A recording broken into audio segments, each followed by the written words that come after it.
Hello दोस्तों, question ये है कि 1942 में कांग्रेस के बॉम्बे अधिवेशन में भारत छोड़ो प्रस्ताव किसके द्वारा लाया गया था। तो इसका राइट आंसर क्या होगा मुझे बताइए आप लोग। वैसे मैं बताता हूं, इसका राइट आंसर जवाहरलाल नेहरू होगा।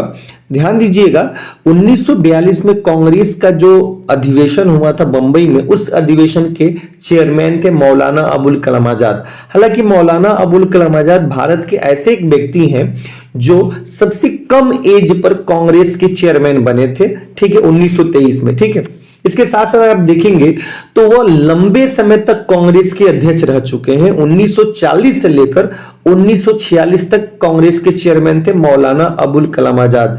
और मौलाना अबुल कलाम आजाद का जो जन्म हुआ था 11 नवंबर 1888 को हुआ था।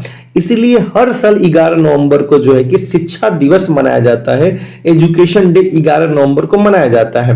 इसके साथ साथ आपको एक बात जानना चाहिए कि मौलाना अबुल कलाम आजाद भारत के पहले एजुकेशन मिनिस्टर थे, शिक्षा मंत्री थे। ठीक है, ये तो बात होगी मौलाना अबुल कलाम आजाद के बारे में। इसके साथ साथ थोड़ा सा भारत छोड़ो आंदोलन के बारे में आप देखिए। 8 अगस्त 1942 को महात्मा गांधी ने ब्रिटिश शासन को समाप्त करने का आह्वान किया और मुंबई में अखिल भारतीय कांग्रेस कमेटी के सत्र में भारत छोड़ो आंदोलन शुरू किया। 1942 में कांग्रेस के बॉम्बे अधिवेशन में जवाहरलाल नेहरू द्वारा भारत छोड़ो प्रस्ताव पेश किया गया था।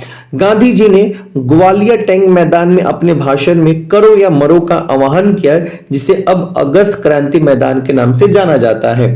स्वतंत्रता आंदोलन की ग्रैंड ओल्ड लेडी के रूप में लोकप्रिय अरुणा आसफ अली को भारत छोड़ो आंदोलन के दौरान मुंबई के ग्वालियर टैंक मैदान में भारतीय ध्वज फहराने के लिए जाना जाता है। इसके साथ साथ अरुणा आसफ अली जो है कि इस आंदोलन के दौरान भूमिगत क्रियाकलापों से जुड़ी रही, मतलब अंडरग्राउंड होकर काम करती थी। ठीक है, इसके साथ साथ आपको ये जानना चाहिए कि इसी समय राम मनोहर लोहिया रेडियो पर नियमित रूप से बोलते थे।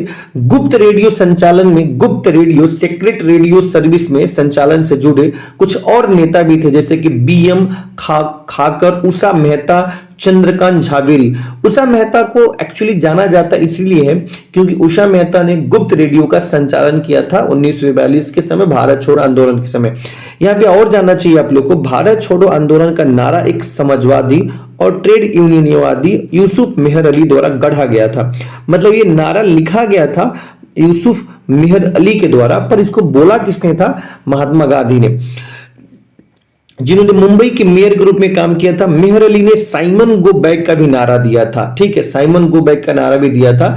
यहां पे आपको और जानना चाहिए कि जो भारत छोड़ो आंदोलन है, इस आंदोलन के दौरान अमेरिका के पत्रकार थे बहुत ही famous, Louis Fischer Gandhi ji के साथ रहे। ठीक है, और ध्यान दीजिएगा 9 अगस्त 1942 को ऑपरेशन जीरो हावर के अंतर्गत गांधी जी को गिरफ्तार कर आगा खां पैलेस में रख दिया गया था। आगा खां पैलेस में रख दिया गया और उसके साथ साथ जो है कि इसी समय जवाहरलाल नेहरू, गोविंद बल्लभ पंत, JB कृपलानी, पटाभी सीतारामैया आदि को गिरफ्तार कर अहमदनगर जेल में रख दिया गया। एक क्वेश्चन बहुत पूछा गया है कि जब गांधी जी को गिरफ्तार किया गया था तो गांधी जी को किस जेल में रखा गया था? तो आप याद रखिएगा, आगा खां पैलेस में रखा गया था। बाकी नेहरू जी, गोविंद बल्लभ पंत, JB कृपलानी, पटाभी सीतारामैया आदि को गिरफ्तार कर अहमदनगर जेल में रखा गया। यहां पे ये भी आपको जानना चाहिए कि जब यह आंदोलन हो रहा था, अंग्रेज भारत छोड़ो आंदोलन, इस समय भारत के गवर्नर जनरल जो थे वह लॉर्ड लिनलिथगो थे।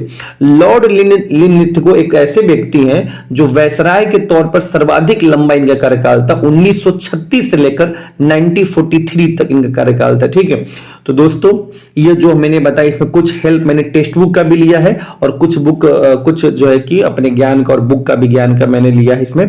ठीक है, इसके साथ साथ मैं आपको बता दूं, इस चैनल पे लगातार अब ऐसे ही एक एक दो क्वेश्चन का डिस्कशन किया जाएगा अच्छे तरीके से। तो अब इस चैनल पे बने रहिए, चैनल को लाइक कीजिए, सब्सक्राइब कीजिए।